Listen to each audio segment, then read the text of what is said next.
And good morning, everyone. A very warm welcome to all our attendees and a special welcome to our esteemed speaker for today's session titled Unfolding Academia Industry Equations for Strengthening the Society. It is our absolute privilege to introduce a distinguished professor, visionary leader, and a pioneering researcher, Dr. Varsha Kelkar Mane. She currently serves as the head of the Department of Biotechnology and the Department of Biophysics at the University of Mumbai. She also leads key national initiatives as the coordinator of the Pradhan Mantri Uchchatar Shiksha Abhiyan and the Global Initiative for Academic Networks. One of her most recent and significant accomplishments is spearheading the operationalization of the Advanced Carbon Dating Accelerator at the Mumbai University Accelerator Center, a landmark achievement that has positioned the university on the global map of accelerator based research. Her contributions to institution building are equally noteworthy. She played a foundational role in establishing the Center for Excellence in Basic Sciences, a collaboration between the University of Mumbai and the Department of Atomic Energy, and has developed state of the art research laboratories within the Department of Biotechnology. Currently, she also serves as the in charge director of the Center for Marine Sciences, where she is leading a major project on marine microalgal biotechnology, supported by a 7.1 million grant from the Ministry of Earth Sciences under the Deep Ocean Mission. Dr. Jayashree, I am actually glad that you could join this call, knowing your expertise in microalgae. This project explores the vast potential of marine microalgae from India's western coastline for cosmeceutical applications and aims to deliver scalable industry relevant innovations that benefit coastal communities and small scale enterprises. Her research portfolio is vast and impactful. Her work on microbial ecosystems has revealed their dual roles in both deterioration and preservation, from ancient manuscripts to fossilized remains. She has also been instrumental in translating scientific research into practical green technologies, including eco friendly air purification systems, sustainable textile alternatives, and microalgal based health formulations. A dedicated mentor and educator, she has successfully guided 6 PhD scholars, I being one of them, with 4 more currently under her supervision, and has mentored over 50 master's dissertation students.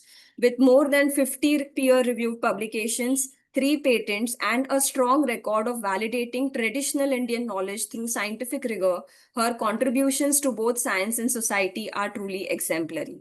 She is also a respected member of the Association of Microbiologists of India, with active collaborations spanning both national and international institutions. Today, she will share her insights on how academia and industry can collaborate to foster innovation, entrepreneurship, and nation building. Drawing from her remarkable ability to bridge scientific research with real world impact, her talk promises to ignite thoughtful discussion and inspire meaningful action. With that note, let's begin this enriching conversation. Ma'am, the screen is finally yours. Thank you so much, Sneha, and a very good morning to all of you, all the esteemed dignitaries and people who have joined. Um, and despite their hectic schedules, I'll just share my screen and begin with the presentation right away. Give me a moment. Sneha, is my screen visible to you? Yes, ma'am. All right. Okay. So, Sneha, thank you for that introduction in the first place. And all those patents and publications are thanks to the wonderful PhD students and scholars that I have had over this past over decade and more. Uh, what I'm trying to do today is talk about industry and academia. If we can actually work together, are we working together? And trying to understand for whom are we working together. Most of the times we say that, yeah, we need to bridge the industry academia gap. We have been saying this, I have been hearing this since the time I was a master student, and there have been numerous meetings that have happened, there have been numerous deliberations that have happened, that we need to bridge the gap. And yes, with the national education policy in place, we are striding towards bridging the gap. Let me assure you about that. To begin with, I think we have a generic audience, so I thought it's the right opportunity to talk about the University of Mumbai, where I am working for the past 20 years now. and one of the oldest universities, and our strength lies in our students, in our alumni.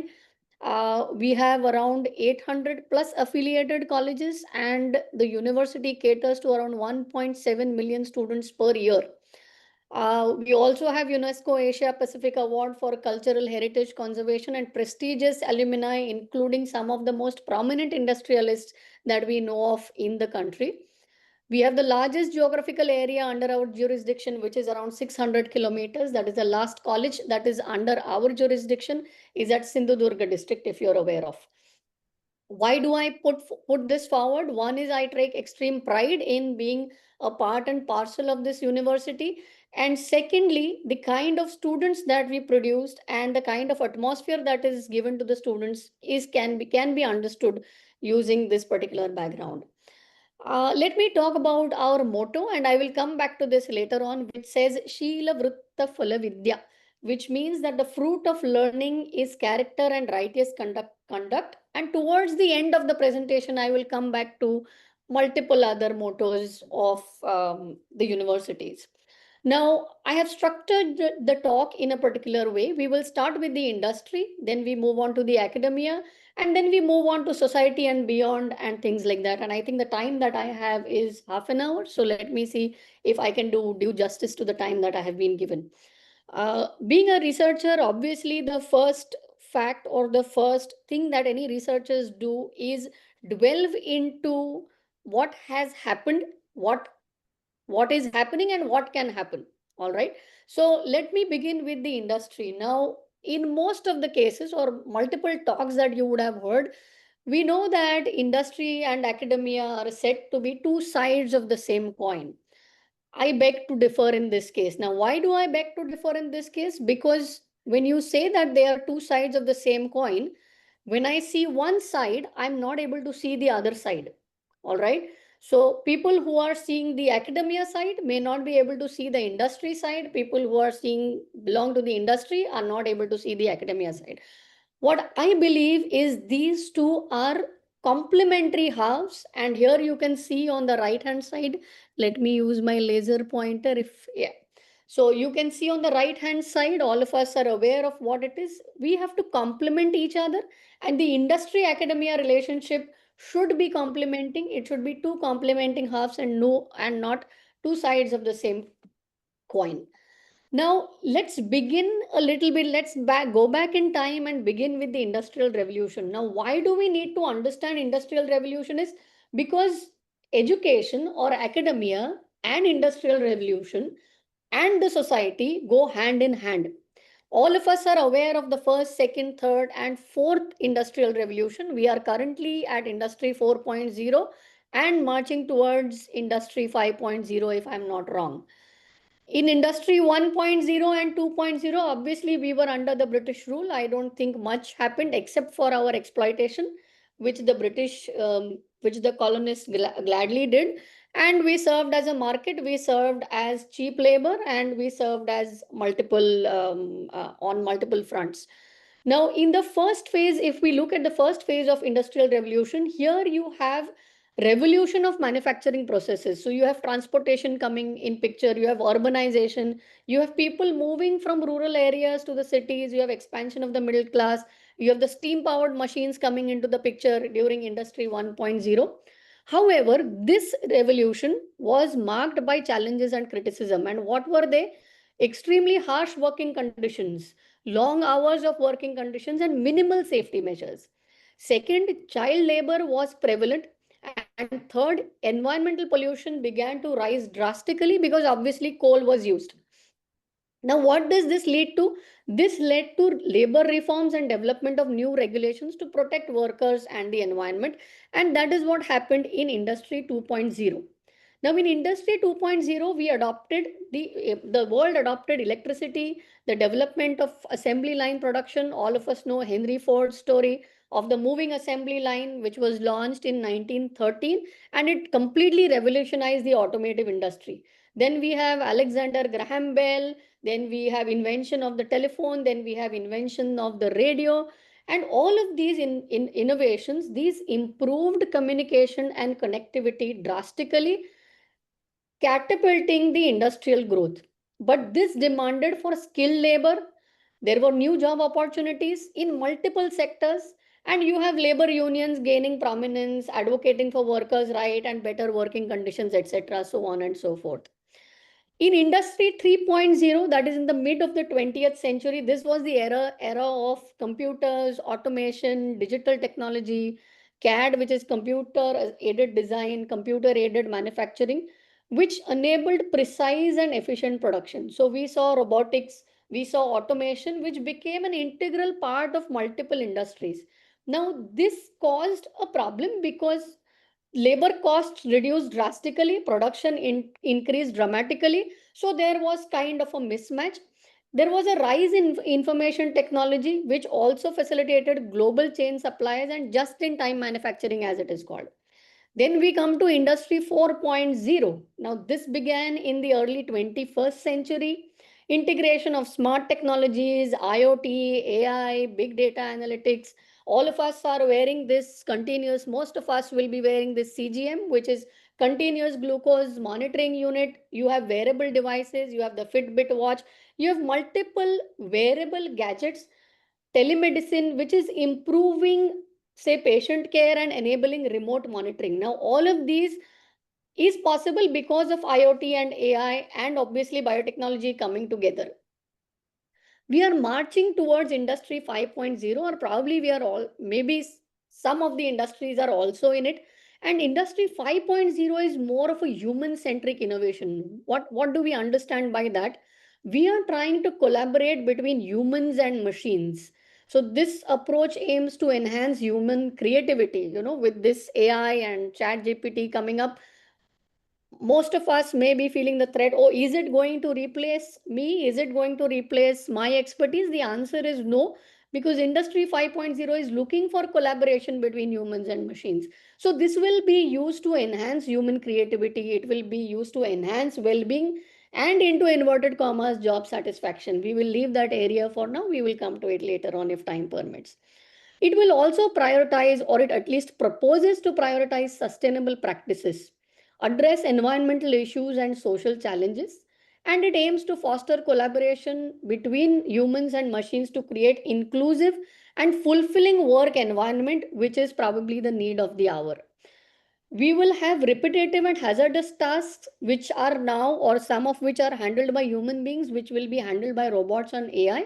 And the workforce will focus on more creative and complex tasks. So we are shifting, or we will require new skills and emphasize the importance of lifelong earning. So 30 years back, when I did my graduation, post graduation and PhD, probably it was enough for me to say that, okay, I'm a very well trained biochemist and I can venture into different fields of allied to biochemistry and biotechnology. But students who are graduating today need to know coding, need to know digital learning, need to know how do I learn, unlearn and relearn. So that is what is required in the students that are graduating now.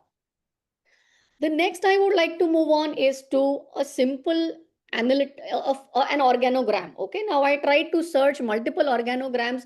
I just found one which probably just suited the way I wanted to propose what I'm planning here. So here, if you see, a standard R&D has preclinical, analytical, microbiology, formulation development, drug regulatory affairs, quality assurance, natural food product lab, so on and so forth. There are various kinds of hierarchies that we see here, and various groups or diverse groups of people that we see here. Now, we want students, we want learners with diverse skills and background. Once again, as I said, who can learn, unlearn, and relearn. All right. Now, who is the feeder for all of this organogram? Obviously, the academia serves as a feeder to the industry. So, whether it is a scientist who is into microbiology or into formulation development or QA/QC, obviously it is the academia that is going to feed the candidates into the industry. Now there has been a drastic change in the academia. Probably, I don't know, the crowd is a mixed crowd of industry and lesser of academia. So I thought, let me take this opportunity to introduce academia, NEP and NEP 2020 particularly, which is the national education policy right from KG to PG.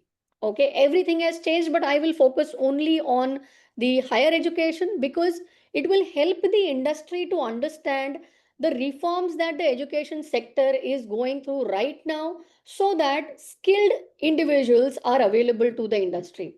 Now, the traditional academia, as most of us would have been educated, it has gone it has gone a revolution under this NEP, and that I can definitely assure you.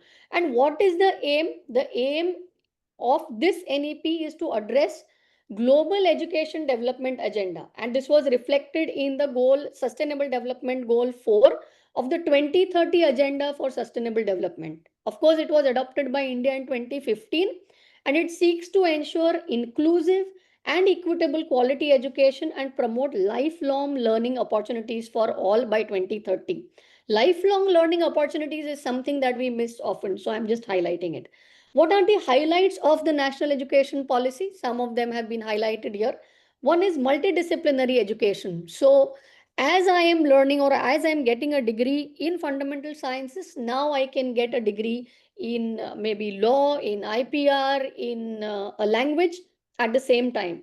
We have flexible undergraduate programs, we have flexible curriculum, we have vocational education. Why do you need vocational education? Vocational education integrates internships into the curriculum. We have introduced credit based system which enables an individual or a candidate to facilitate transfer of credits. So even if I am enrolled with University of Mumbai, now I can take credits from DU, I can take credits from BHU or any international university also, which are pooled into what is called as ABC, which is Academic Bank of Credits.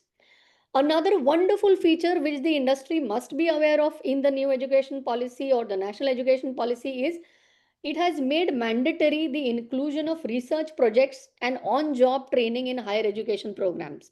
And the simple idea or the fundamental focus is to enhance practical skills and employability.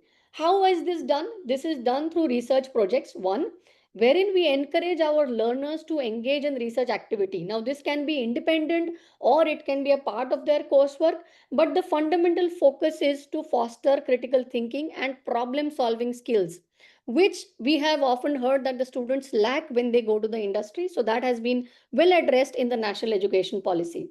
The second is on-job training or internship. Now here, the core component of undergraduate and postgraduate programs is on-job training. And what does it do? It provides the students with real-world work experience in various sectors. And these sectors include industry, research institutions, and government organizations also. The third initiative is field projects. Now, what do you mean by field projects? It allows the student or the learner to observe and analyze once again real world situations in urban and rural areas. Now, when we are talking about industry academia, maybe we are focusing on only say tier 1 cities. What about tier 2, 3 cities as well? So that has also been addressed here. And this is how NEP is strengthening the link between theory and practice. So, having understood the structure and evolution that is happening here, let us see what are the kind of guidelines for internship and research internships. As I said, you can see a chart here once again wherein the government plays a critical role by mandating all of these training opportunities that are made available or mandatory to the students, and required the industry is also required to extend their hand so that the students obviously undergo such training programs. Now, why are we doing all of this? We have understood the structure and evolution or revolution in the industry. We have seen the transformation in academia, but somewhere we are missing the link as to for whom are we doing it and why are we doing it. Now, as there has been an industrial revolution, there has been a societal revolution also. So society 1.0, if I can put it, was a hunting society. We were hunters and gatherers. Then we became an agrarian society. Then we became an industrial society. Then an information society. And now we are changing into a completely different society. So what is the bridge between these two ends, these two chapters across this line is obviously the academia. So the academia serves as a missing link between these two. And as I said, the academia is a feeder. And why are both of us doing it, whether it is industry or academia? All of us are doing it for the society, which obviously we are a part of. So who provides the missing link? The missing link has been wonderfully provided by the government, once again under the national education policy. How has it connected the two? It has connected the two very well by policy regulation, business incentives, and funding, which has been offered to academia, obviously, where we fall short of funding. And that is how this picture now seems to be a complete picture, and it will be a complete picture in the next 5 years. I would like to introduce you at this point to Skill India Mission. I have given a link here, I've shared the link here where people who are interested can go to this particular site. Now, India is paving the way towards becoming the skill capital of the world. We have been hearing it in reading it in newspapers, on social media. And why is it so? Remember, we are one of the youngest populations in the world. And we can realize our demographic dividend through a workforce that is trained in employable skills and is industry ready. Now, if you go to see the statistics, the employable percentage of a final year and a pre-final year student, which was 33.9 in 2014, has gone up to 51.3 in 2024. Okay, within 10 years, it has jumped. So there are multiple programs, new policies that are steering our country towards skill, employable, and future ready workforce. This is a glimpse of the efforts that the government of India is taking towards bridging the industry academia gap and making the learners employable. Another example that I want to give you is the India Skill Development or the Indian Institute of Skills, which is just a few kilometers from where I'm sitting right now. And this was established as a Section 8 company by the Tata Group in collaboration with Ministry of Skill Development and Entrepreneurship, Government of India. And what does it aim? It aims to empower Indian youth in multiple sectors. It is a fantastic campus spread over 4 acres. It has state of art infrastructure designed for job oriented learning. It has advanced labs and classrooms. And what is their mandate? Their mandate is to equip youth with essential skills that are needed for professional success. But there is something that we need to remember in this case. Industries need to step forward. Industries need to remember that nothing comes for free. You know, if you want your employees, I mean, any industry or any individual who is employing people would want their employee probably to speak multiple languages fluently. He should be trained, he or she should be trained in your area of work. He or she should have flawless soft skills, managerial skills, administrative skills. He or she should work around the clock for the progress of your industry. If we want all of this, friends, industries need to invest. It's like, a simple analogy that I had heard.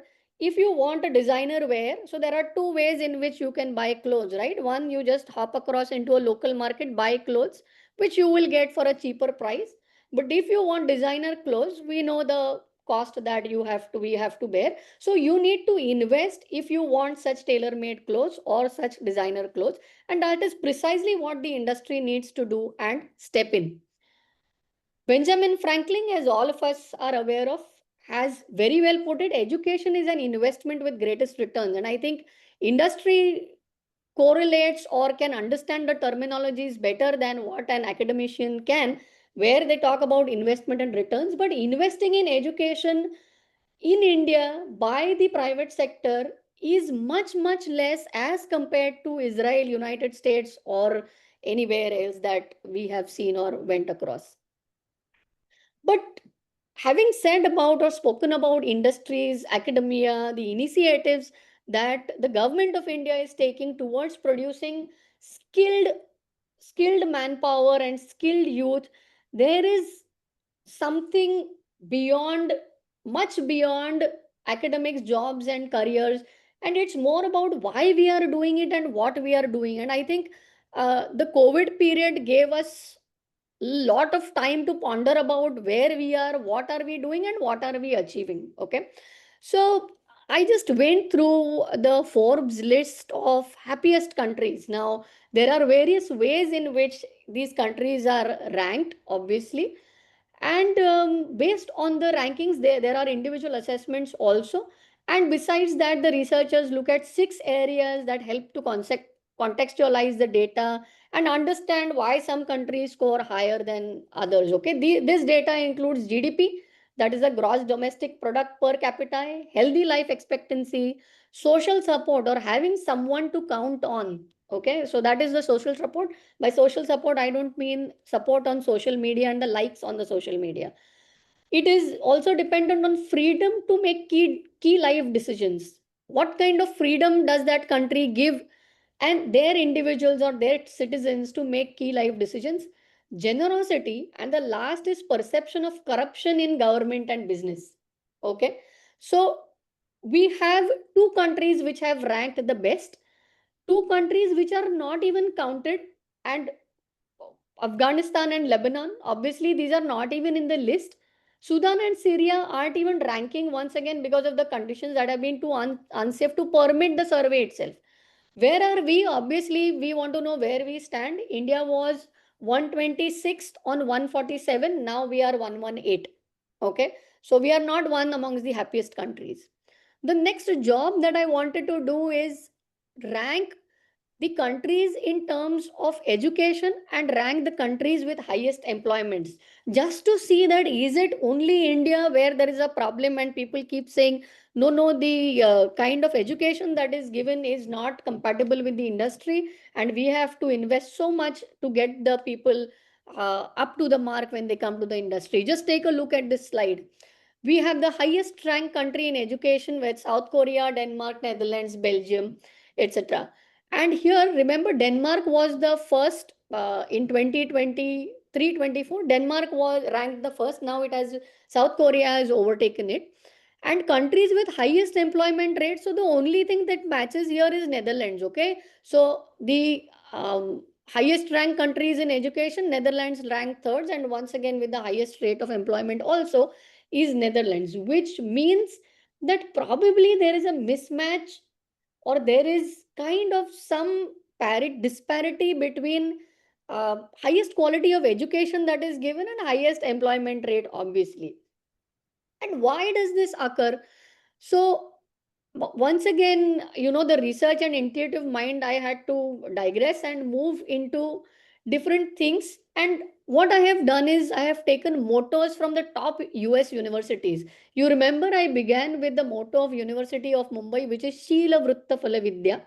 Now look at the mottos from the top universities in the United States.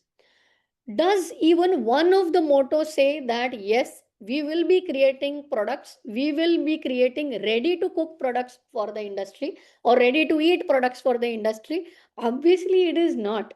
What is the mandate of the university? The mandates of the university are not understood by the public in general. Okay, that includes most of us also. We have universities or teaching and learning institutes have a different motto, they have a different mandate. We do not make ready to use products. We are here to craft citizens with character. We are here to craft citizens with virtue and knowledge. We are here to give a country learned citizens who can make a better tomorrow, who can contribute and be compatible with society 5.0. Now, if you thought that no, this is only the United States which is having mottos which are talking about truth, which are talking about knowledge, which are talking about service to nation and humanity, take a look at the Indian universities mottos also. I give you a minute wherein you can just take a look at the mottos. Even here, all the premier institutes, there are many, I have just taken a few here. There are many, all of them, their motto is imparting knowledge. Their motto is giving knowledge and making a learned society who can make rational decisions. Skilling is one part of our training, but if society, if industries look at universities or teaching institutions as factories producing students who can be employed, I think it's something that they are missing. And that is the reason that I have put out this motto. there is life beyond academia and industry. So if we feel that it is only industry and academia who is running the society, I am sorry, we are wrong. I don't know how many of you recognize this lady. She's a Padma awardee, 54, now probably a 60-year-old woman. Her name is Rahibai Soma Popare. She's a self-made expert in the subject of agrobiodiversity, land race conservation, and she has had several innovative techniques in the cultivation of paddy crops. Remember, she does not have any formal schooling. She does not belong to any industrial background. There is a video, I don't know if we have time we can play, or maybe we can save it for some other time. She's called as a seed mother of India. This is when she received the Padma Award. She has been conserving numerous crops, millets, hyacinths, and oil seeds. And now, initially, people laughed at her, and now we had invited her at the University of Mumbai, and her knowledge is beyond what is there, that we have so far. Maybe we'll play this some other time. The second individual that I want to introduce is Dadaji Ramji Khobragade. Now, we lost him in 2018, but he was once again an Indian agronomist. He was educated only up to standard 3. And where did he learn? When he was asked, he said, I learned in the University of Life. He refined a high yielding variety of paddy called HMT. It's very famous. If there are people from agriculture sector, they would know it. So he was the one who developed more than 9 varieties of rice simply by observing what is happening in nature and then breeding them. This is another video. I am not sure if we have time. I will be sharing the presentations. So what are the key takeaways? Let me wrap up the session. There are different takes away for different people. One, for the industry, one is nothing comes for free. Join hands with academia, join hands with the government policies, participate in the government policies, and you will have the kind of individual or workforce that you desire. For academia, we need to continue to teach students to learn, unlearn, and relearn, because we don't know what is waiting for us or what is waiting in industry 5.0. Education obviously will happen, should happen beyond the 4 walls is another takeaway for academics. And I think a takeaway for all of us should be beyond pay packages, societal status, and rat race. Whenever a child is born, the first thing that comes to the parents' mind is, oh, when will he get into the best school, the best college, the best IITs, and when will he be offered a job in Google or maybe any similar such multinational institute, so that he gets a good pay package. I think we should come out of that mindset. With this, I thank you all for your patient hearing. And if we have time, I will play the video. If we do not have time, I would like to thank you.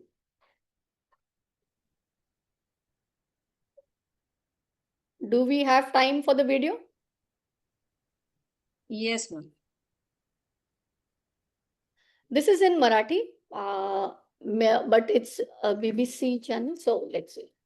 Can you hear? हे सफेद वांग आहे हे गावठी हिरवं वांग पुढे सफेद तूर आहे सगळ्या प्रकारचे आम्ही असं केलं जेवढं टाकून ठेवलं तेवढं आम्ही आमच्या बँकेमध्ये साठवून ठेवतो ही लाल चवळी हा गोडवाले हे वांग्याचं बी हे तांबाट्याचं बी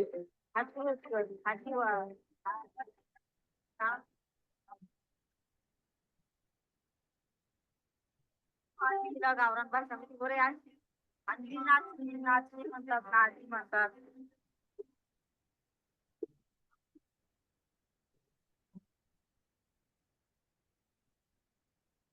जे जे आजार गावोगाव वाढत गेले पूर्वी कुपोषित बाळ कधी आम्हाला माहीतच नव्हते हे मास लक्षामध्ये आलं का हे हायब्रिड खाण्यामुळे आणि रासायनिक खतांमुळे आजार वाढू लागले जे देशी जे आहे ना हे निकाल पाण्यावर निकाल हवेवर सुद्धा येणार आणि हे हायब्रिड जे आहे याला खत आणि पाणी दिल्याशिवाय हे काहीच येऊ शकत नाही पूर्वी नाचणी होती वरई होती राळा होता भात होत तर हे भात जुने भात तर आता फार नैशीच होत चाललेत रायबोग जिरवेल वरंगळ काळ भात ढवळ भात आंबे मोर तामकुड हे जुने भात होते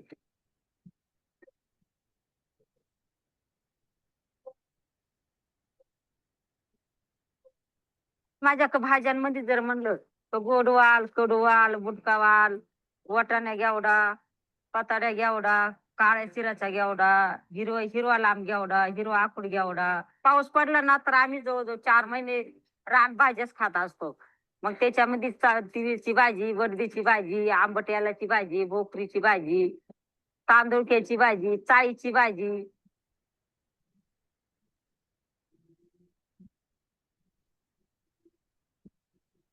मला कोणी शिकवलं नाही का, माझे वडील मला लहानपणी सांगायचे जुनं ते सोनं.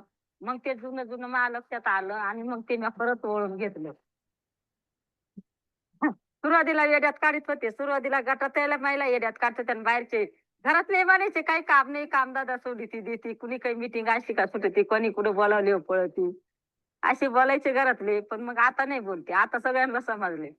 एवढे बोलणे नसते ना सहन केले समजा घरातल्यांचे किंवा बाहेरच्यांचे, तर आज इथे येणे काहीच नसतं राहिले. मी सांगते काहीच नसतं राहिले.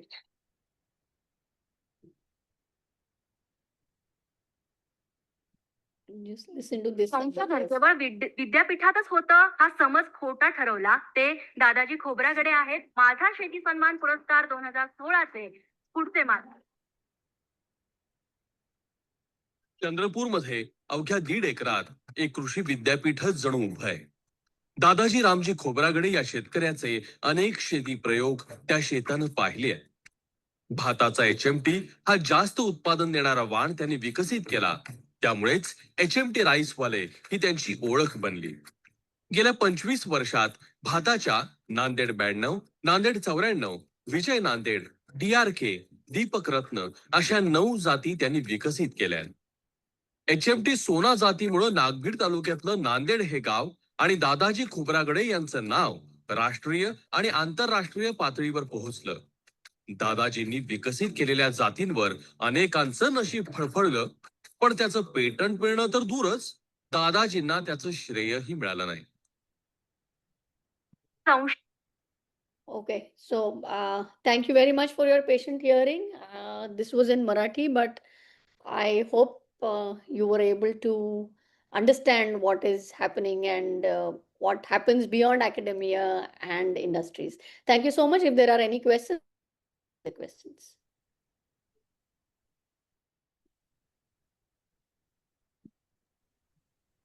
I suppose Rajat ma'am had raised one question in during the talk.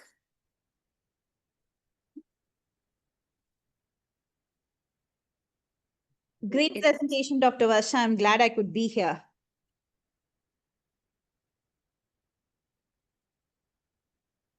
Ma'am, you're on mute. Thank you, Thank you. Yeah, thank you so much, Dr. Varsha. This was fantastic. I missed a little bit of the end, but I'm hoping to catch the recording soon. And I honestly, having been in India, having worked with a little bit of academia, I was not aware of at least 80% of the things you talked about. So I think it's going to be a very valuable resource for a lot of people to learn about. I think one flaws with the academicians is we don't advertise. So Absolutely. No, we are not on social. I mean, at least most of us are not active on social media, or most of us don't advertise, and that is where, maybe we have more gaps to bridge. no, absolutely. I agree with you. Yes. I think academicians are not well known enough. Yeah. I know academicians are the worst marketers. So I know I've worked in academia for 10 years myself. Yeah. Yes, they are. Believe me.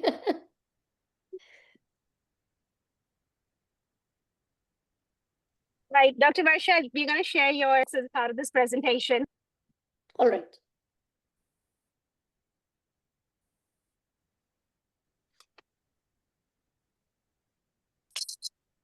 Do we have I'm sorry, I got cut off there. Yeah. Yeah, no, I just wanted to thank you so much for your time, Dr. Varsha. And it was a pleasure to hear you talk about such an important topic. My pleasure, ma'am. My pleasure. Like, I could totally resonate with a lot of things you said, especially the last key takeaway where life should be beyond this and a rat race. It makes a lot of sense, especially when you have young children who are growing up who are in their early teens. It makes a lot of sense to people like us, and I mean, I studied in Bangalore. I did all my education in India, my master's there in Bangalore, and then I've lived outside for like 14 years now. So, and when your kid is in international school, and then you realize the difference between your education and their upbringing and yours, it's a huge gap. There's so much of difference and so much of learning today that is out there, and so many opportunities that exist. Definitely, I think it slowly is bridging, and we cannot expect everything to be, kids today to be spoon fed. There has to be learning, has to be comprehensive, wholesome, and then they have to find their path somewhere. I think they should enjoy the learning process. And we have actually, I mean, if your kid is not stressed during exams, we feel something is wrong with him or her. You should feel stressed. Absolutely. I mean, why should he feel stressed? I mean, I have known of people who have scored, say, 40% and doing excellent. Absolutely, yes. But somehow parents feel stressed. I mean, I probably am one of them. I try to kind of, they have a different upbringing, I mean, they have a different mindset. 20 kids, uske baad ke kids are completely different. So I've had the pleasure of actually, attending the graduation ceremony at my son's school for 2 years now. It's an international school in Bangkok. And it's fabulous to see the kind of courses that children are going for.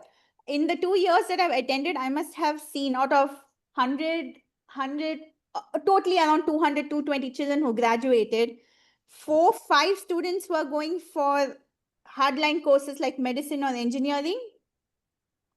Everyone else is doing something different or is going to study something different. And I think that makes me proud of today's parents as well, to actually being able to let your kid explore opportunities that we weren't we weren't allowed to explore. I know I had to fight with my mom to do a BSc and not do engineering. So yes, so these things are there. Yeah.